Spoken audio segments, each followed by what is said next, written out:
Eh bien salut à toutes et à tous et bienvenue. Dans cette vidéo, nous allons résumer toutes les news officielles et rumeurs qu'on a eu autour de l'univers Marvel durant ces dernières semaines. Contrairement à ce que je fais d'habitude, je ne vais pas juste lister les news, je vais aussi essayer un petit peu de donner un avis rapide après chaque news. Sans trop blablater, c'est parti.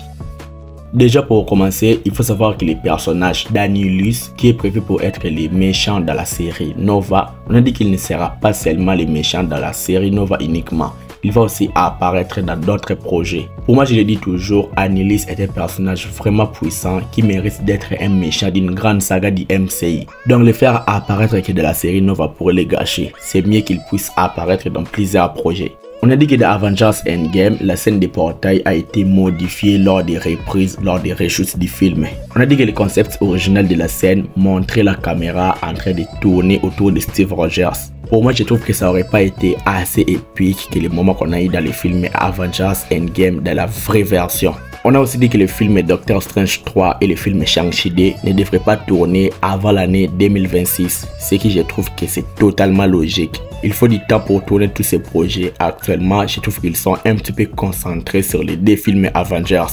Il faut aussi savoir que Marvel Studios est intéressé par l'acteur Bill Skarsgård, celui qui a incarné le personnage de Pennywise dans la saga Saw. Marvel veut lui proposer un tout nouveau rôle dans le MCU. Pour moi, ce n'est pas absolument un problème. L'acteur est vraiment génial et le voir dans le MCU sera toujours aussi satisfaisant. Il faut aussi savoir que les frères Russo ont signé un accord pour superviser d'autres projets après le film Avengers Secret Wars, dont les prochains projets X-Men de la prochaine saga. Les frères Russo de la MCU, ils sont géniaux. Ils ont fait des meilleurs projets et tant qu'ils seront là, je serai quand même satisfait. Qu'ils soient éternellement dans les MCU, pour moi, ça ne pose aucun problème. On a aussi dit que Kitty Pryde et Gambit feront partie de l'équipe des X-Men dans la saga des mi-temps. Ça sera un genre de reboost des anciens X-Men qu'on a connus à l'époque. Pour moi, je trouve que c'est totalement logique. Kitty Pryde et Gambit sont des personnages iconiques de l'univers des X-Men, donc apparaître dans ces films, c'est totalement cohérent. On a aussi dit que les personnages de Victoria Predessi auraient additionné pour jouer les personnages de Mystique dans la prochaine saga des mi-temps.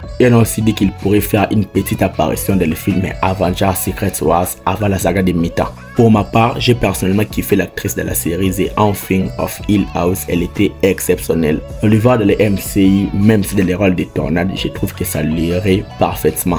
On a aussi dit que l'acteur Ryan Gosling est pressenti pour incarner Ghost Rider. Pour moi, je trouve que c'est une information qui n'est pas totalement vraie. C'est à prendre quand même avec des pincettes, mais j'y crois peu. Ryan Gosling dans le MCU, j'y crois pas du tout. On a aussi dit que Jared Leto est actuellement en négociation pour un rôle dans le MCU. Contrairement à ce que tout le monde disait, il ne va pas incarner Ghost Rider. Pour moi, Jared Leto, je trouve que c'est un acteur qui a la poisse. Déjà dans le Joker, il a incarné l'un des pires Jokers. Il a aussi incarné Morbius, l'un des pires films Sony. Donc j'ai pas hâte de le voir dans le MCU.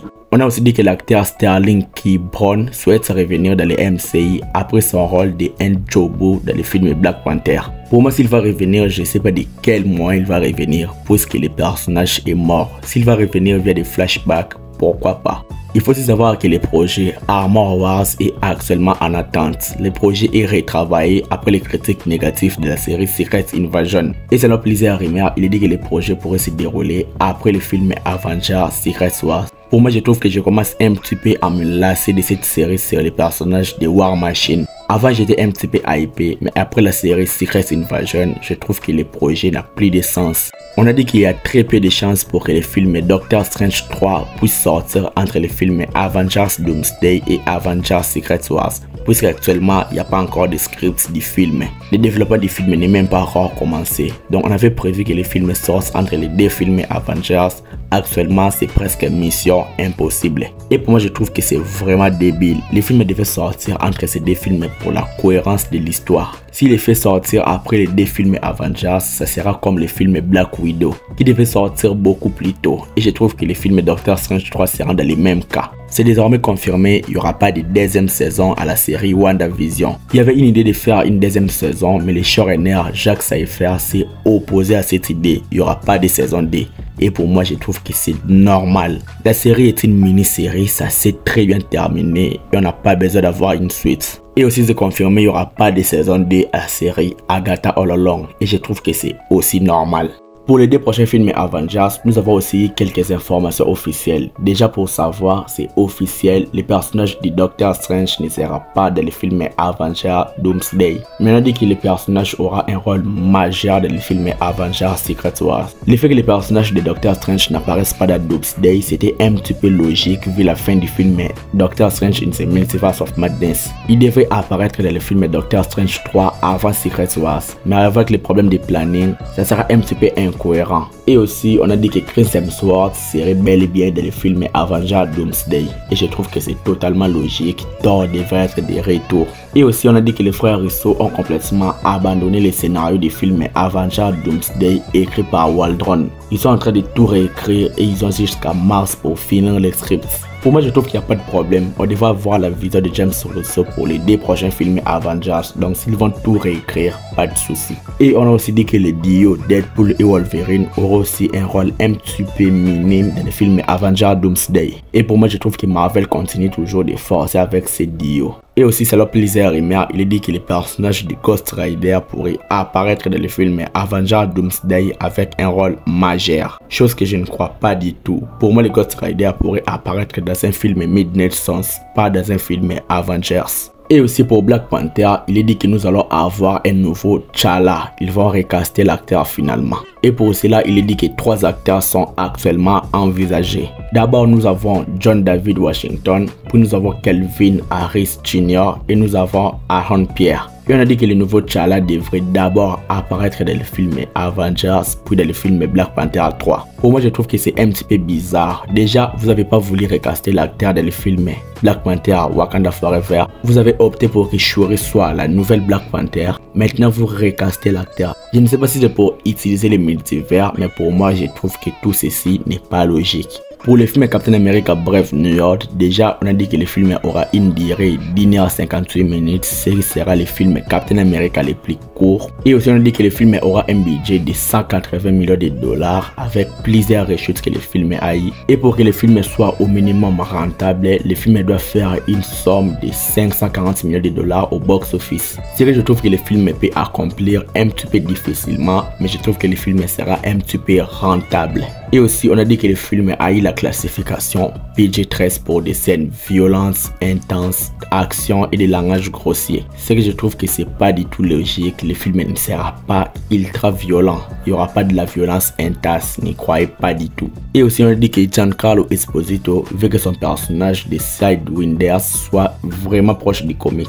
J'ai pas lu les comics Sidewinders, je ne l'ai pas vu dans les comics, mais j'espère qu'il est badass. Pour le film Les 4 Fantastiques, on a dit qu'une première bande-annonce du film serait attendue à la nuit du 9 au 10 février au Super Bowl. Et je trouve que ça sera l'événement de l'année. Le trailer, je l'attends énormément. Pour la série Daredevil Born Again, déjà, l'acteur Charlie Cox a dit qu'il aimerait que les personnages de Daredevil dirigent un jour l'équipe des Avengers. Pour moi, je trouve que c'est pas logique car il existe une personne qui s'appelle Captain America. Et j'espère que vous savez de qui il s'agit. Nous avons les titres des épisodes de la série Daredevil Born Again. Je vous l'affiche ici, mettez pause si vous voulez. Et aussi, on a dit qu'une 3e saison de la série Daredevil Born Again n'est pas encore confirmée à l'heure actuelle. Car cela va dépendre du succès de la première et de la 2e saison. Et pour moi, je trouve que ça sera un gros succès. Puisque la série Daredevil Born Again est attendue énormément. On a aussi dit que le style de la série Daredevil Born Again est comparable à la série The Penguin qu'on a eu récemment avec l'univers DC, avec un ton ancré dans la réalité et une narration plus rapide. Et j'espère que c'est mieux de copier quelque chose qui marche le mieux. On a aussi dit que la série est une inspiration des séries policières new-yorkaises avec des éléments de séries comme The Sopranos. J'ai pas vu The Sopranos, j'ai attendu qu'il dit bien de cette série, donc j'espère que ça sera un bon style, une bonne inspiration pour la série Daredevil Born Again. Et on a aussi dit qu'un personnage inattendu pourrait apparaître dans la série Daredevil Born Again. Et pour plusieurs personnes, ça pourrait être soit le personnage de Jack qu'on a vu dans la série Hawkeye, ou soit le père de Kamala Khan alias Miss Marvel. Et aussi, on a dit que l'aventure qu'ils ont eu Daredevil et She-Hulk dans la série She-Hulk pourrait être mentionné dans la série Daredevil Born Again. Chose que je trouve que c'est totalement logique, c'est interconnecté.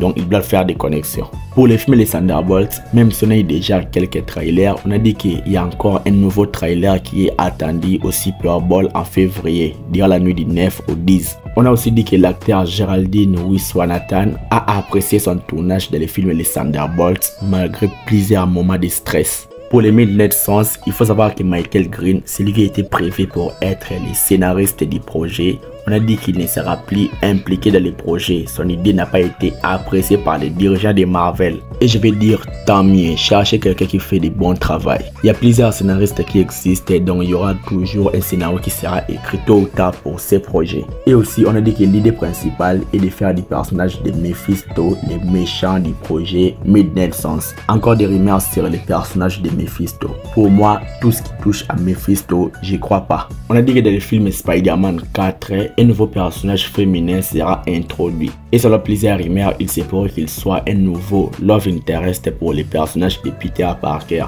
Mais actuellement, on a dit que le casting des personnages n'est pas encore connu. Pour moi, je trouve que c'est un petit peu logique. MJ a désormais oublié Peter Parker. Il faut trouver un autre personnage. Faire revenir MJ pour être, encore une fois, une love interest de Peter Parker sera comme si les films Spider-Man No Way Home ne servaient quasiment à rien. Pour Sony, je vais aller un petit peu rapidement. Il faut savoir que les films Madame Web et Kraven le Chasseur ont réussi de domination au Razzie Awards. Pour ceux qui ne sont pas au courant, les Razzie Awards, c'est pour désigner les pires films de l'année. Donc je trouve que c'est totalement mérité pour ces deux films. C'était nul. Pour Spider-Man Beyond the Spider-Verse, on a dit que l'enregistrement vocal n'est même pas encore commencé. Donc le film est loin d'être arrivé. On est encore à des kilomètres pour avoir ce film.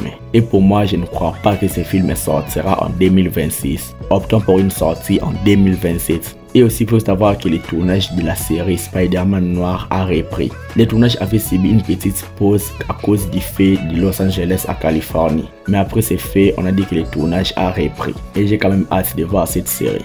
Pour le projet Strange Academy, il faut savoir que ça avance car la série a été officiellement approuvée par Marvel Studios et le tournage pourrait avoir lieu en 2026. On a aussi dit que le personnage de Wong sera présent dans la série, ce que je trouve que c'est totalement logique. Malgré tout ceci, malgré le nom de Strange Academy, il faut savoir que le personnage de Doctor Strange ne va pas du tout apparaître dans cette série. Malgré le fait que le personnage de Doctor Strange ne va pas apparaître, il faut savoir que l'acteur de Doctor Strange, Benedict Cumberbatch, il sera quant à lui impliqué dans le développement de la série. Pour moi, je trouve que ce projet Strange Academy, je trouve que ça a un petit peu du potentiel. Ça me hype un petit peu, même si je croise les doigts.